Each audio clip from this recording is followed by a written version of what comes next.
যে খালটি দেখতে পাচ্ছেন, এই খালটি ঝিনাইদহ জেলার হরিণাকুণ্ডু উপজেলার মকিমপুর এলাকার।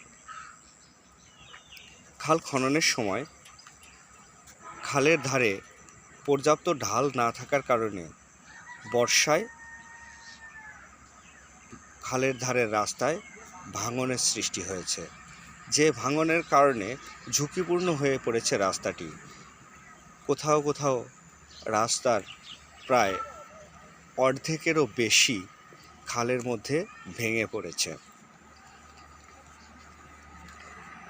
এখনই যদি সংস্কার করা না হয় তাহলে হয়তো দেখা যাবে যে আগামী বর্ষায় এই খালের ধারের এই রাস্তা দিয়ে আর হয়তো মানুষ যাতায়াত করতে পারবে না।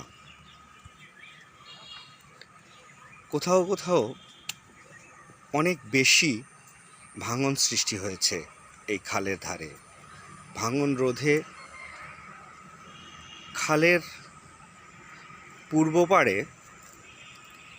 কোথাও কোথাও জিও ব্যাগ ফেলা হয়েছে, কিন্তু খালের পশ্চিম পাড়ে ভাঙন রোধের কোনো ব্যবস্থা গ্রহণ করা হয়নি, যার কারণে এই রাস্তাটি অল্প কিছুদিনের মধ্যেই হয়তো ব্যবহারের অনুপযোগী হয়ে যাবে।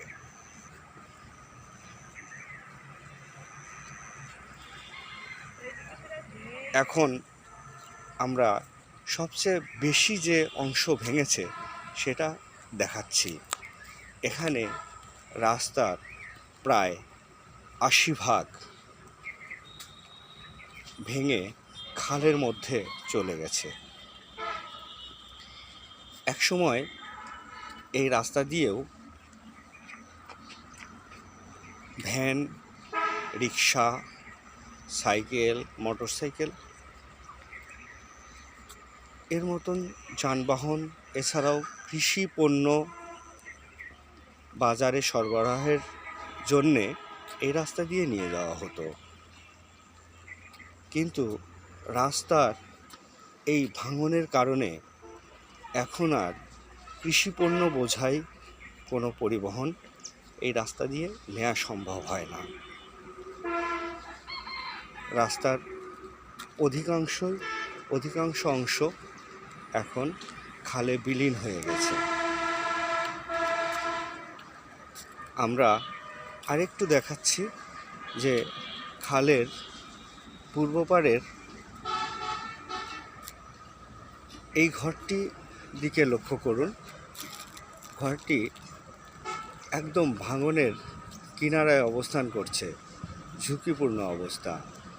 যে কোনো মুহূর্তেই ঘরের অর্ধেকাংশ হয়তো ভেঙে খালের মধ্যে চলে আসবে। এখানে ভাঙন রোধের কোনো ব্যবস্থা করা হয়নি। স্থানীয় যারা রয়েছেন তাদের সাথে কথা হলো, তারা জানালেন খাল খননের সময় খালের পর্যাপ্ত ঢাল না থাকার কারণেই বর্ষায় এই রাস্তা ভেঙে খালের মধ্যে চলে গেছে। এই যে খালের পূর্ব প্রান্তে এখানে জিও ব্যাগ ফেলে ভাঙন রোধের চেষ্টা করা হয়েছে, কিন্তু ভাঙন রোধ করা যায়নি। আর পশ্চিম পাড়ে ভাঙন রোধের কোনো উদ্যোগই গ্রহণ করা হয়নি।